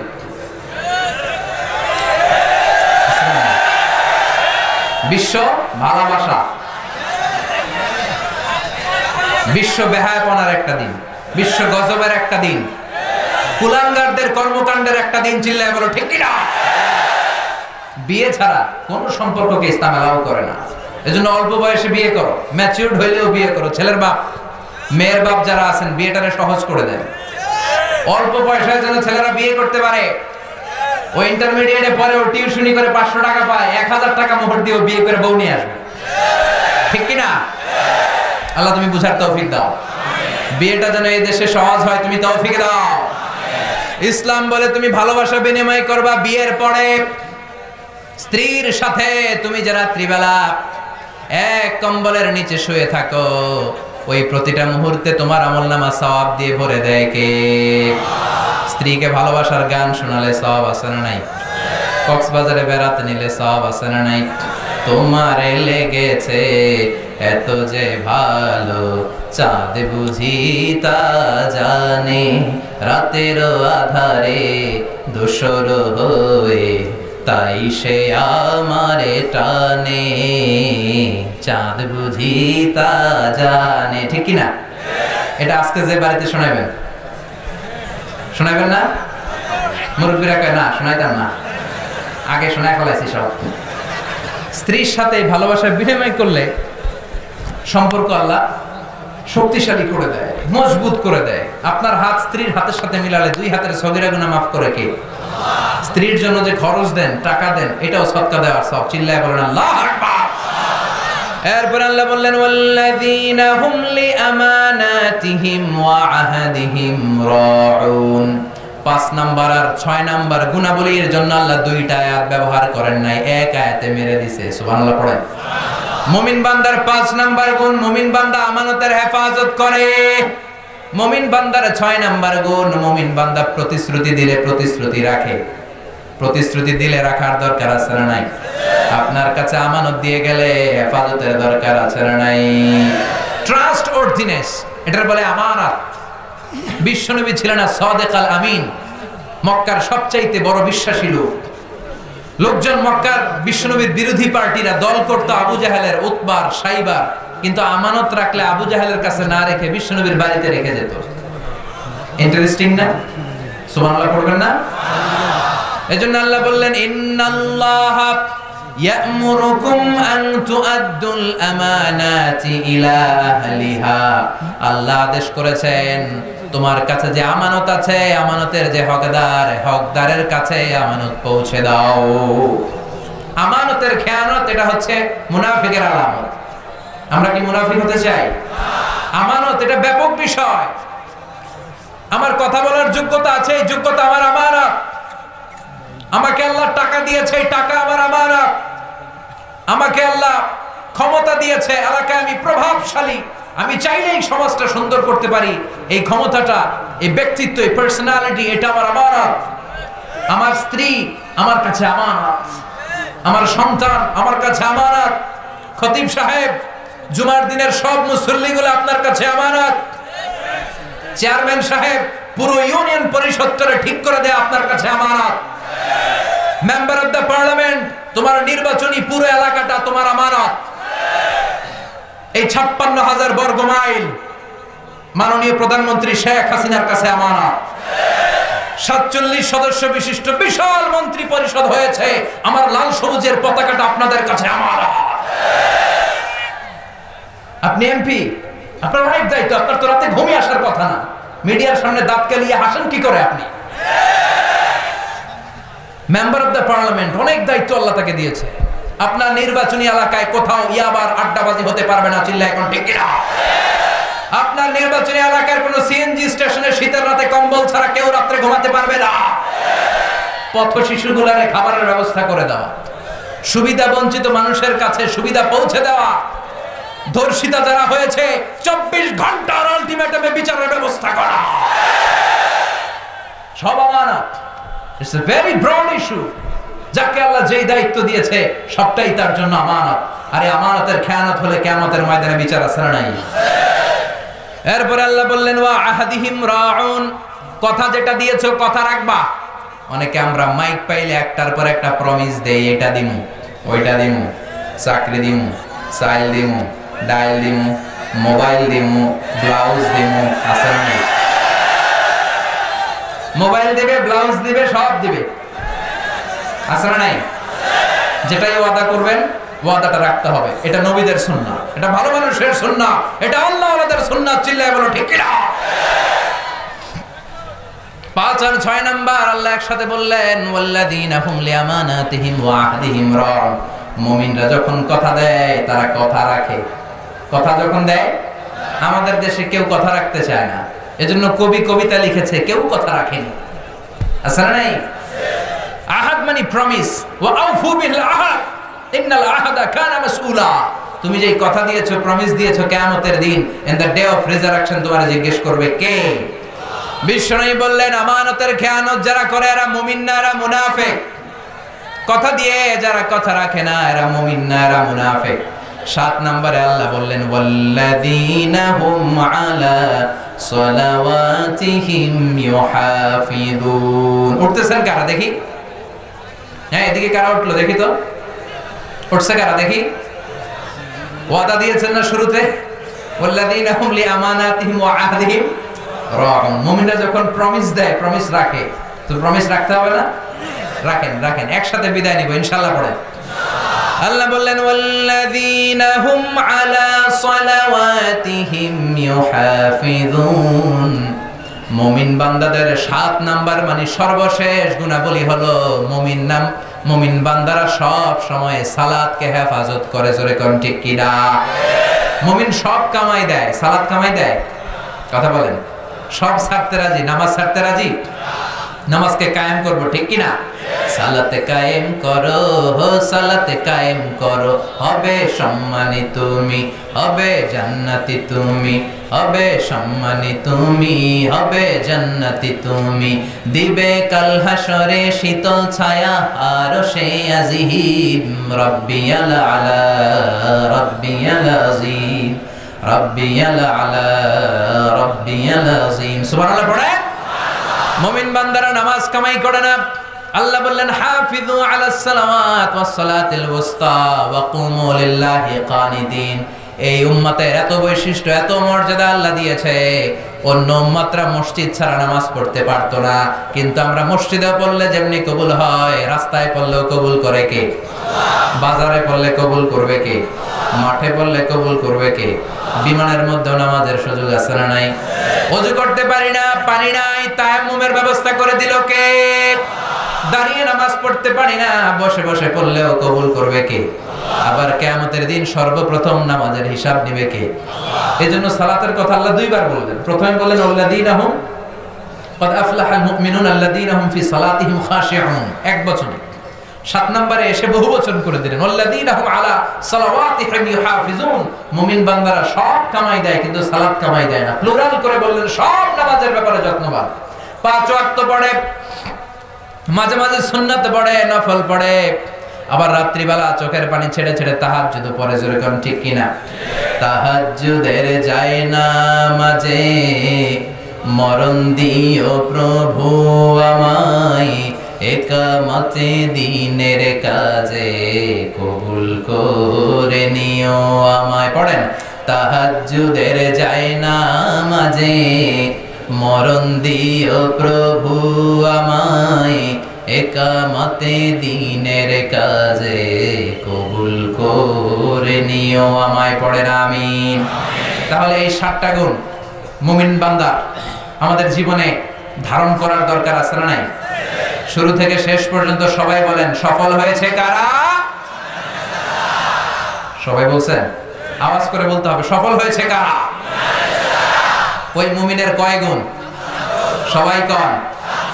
আরো জোরে, জোরে জোরে। 1 নাম্বার আল্লাযীনা হুম ফি সালাতিহিম খাশিউন, যখন নামাজে দাঁড়াবে অন্তর এদিক ওদিক ছোটাছুটি করবে না, অন্তর থাকবে কার দিকে? একাই মুসল্লি হবে না, মনটারও মুসল্লি বানাবে, ঠিক কিনা? 2 নাম্বার কোনো অনর্থক কথা বলবে না, যে কাজে সওয়াব, যে কাজে কল্যাণ, শুধু ওই কাজ করবে, ঠিক কিনা? 3 নাম্বার সম্পদশালী বানালে আল্লাহর রাস্তায় যাকাত দিবে যাতে দারিদ্রতা বিমোচন হয়, পড়েন আল্লাহু আকবার। 4 নাম্বার প্রাইভেটসকে হেফাজত করবে, লজ্জাস্থানের হেফাজত করবে, নজরের লাগাম টেনে ধরবে, বিবাহ বহির্ভূত কোন সম্পর্কে জড়াবে না, ঠিক কিনা? 5 এবং 6 নাম্বার একসাথে আল্লাহ বললেন আমানতের হেফাজত করবে, কথা দিয়ে কথা রাখবে। 7 নম্বরে আল্লাহ বললেন মুমিনরা সব কামাই করে, নামাজ কামাই করে না। এই 7টা কাজ যদি কোনো মুমিন তার জীবনে ধারণ করতে পারে, উলাইকা হুমুল ওয়ারিসুন আল্লাযীনা ইয়ারিসুনাল ফিরদাউসা হুম ফিহা খালিদুন, তারা জান্নাতুল ফিরদাউসের ওয়ারিস হয়ে যাবে।